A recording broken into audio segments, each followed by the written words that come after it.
اللہ علیہ یا محمد صلی اللہ علیہ یا محمد صلی اللہ علیہ یا محمد صلی اللہ علیہ یا محمد۔ اب ان ٹک ٹکوں کے ساتھ اللہ اللہ مل گیا، اب وہ اللہ اللہ ان ٹک ٹکوں کے ذریعے نس نس میں چلا جاتا ہے، پورے لوح میں چلا جاتا ہے۔ اب جب تک لوح کو نکالو گے نہیں، اللہ اللہ اس جسم سے نکلے گا نہیں۔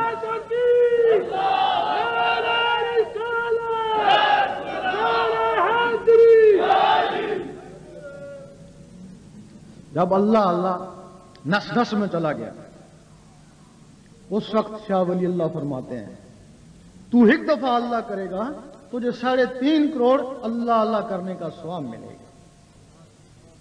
فرماتے ہیں کیسے ملے گا؟ کہ تیرے اندر 3.5 کروڑ نسیں ہیں، دل نے ایک دفعہ اللہ کری 3.5 کروڑ نسیں گونج اٹھیں۔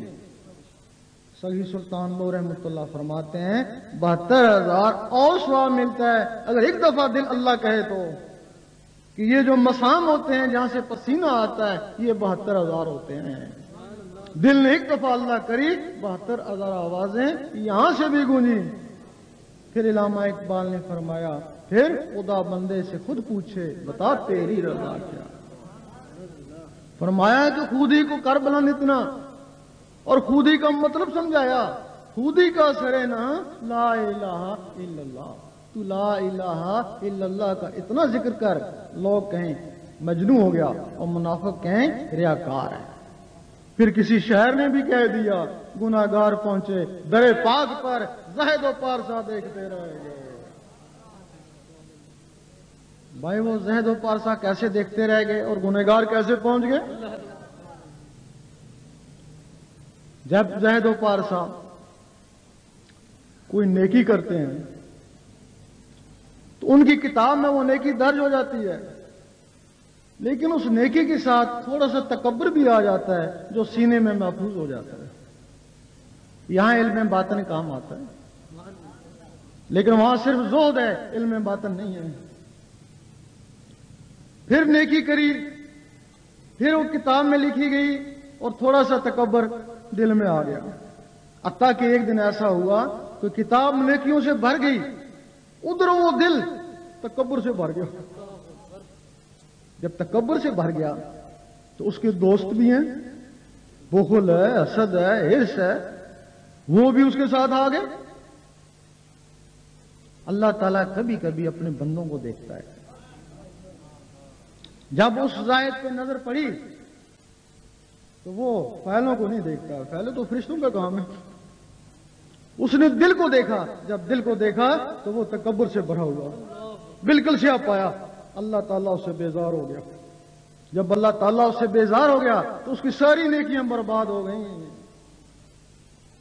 ادھر وہ گنہگار کیسے پہنچ گئے؟ انہوں نے وہ عمل اکثیر اسم ذات کا نسخہ حاصل کر لیا۔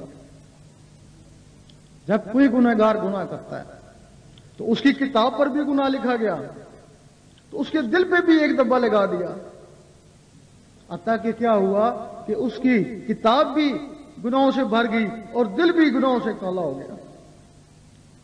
اب اس نے وہ عمل اکثیر اللہ کا سیکھ لیا۔ حدیث شریف ہے کہ ہر چیز کو صاف کرنے کے لیے کوئی نہ کوئی ہتھیار ہے، دل کو صاف کرنے کے لیے ذکر اللہ ہے۔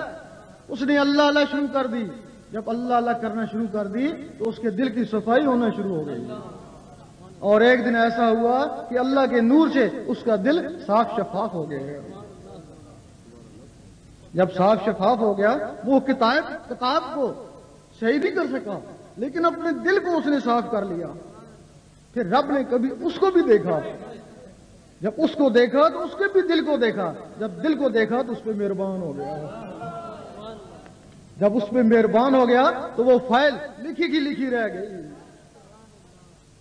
اور جب کوئی شخص اللہ اللہ کرتا ہے، اللہ تعالیٰ بہت ہی غنی ہے اور اس کا دل بھی غنی ہو جاتا ہے، اور جو شخص اللہ اللہ کرتا ہے اللہ تعالیٰ بہت ہی سخی ہے اور وہ بھی سخی ہو جاتا ہے۔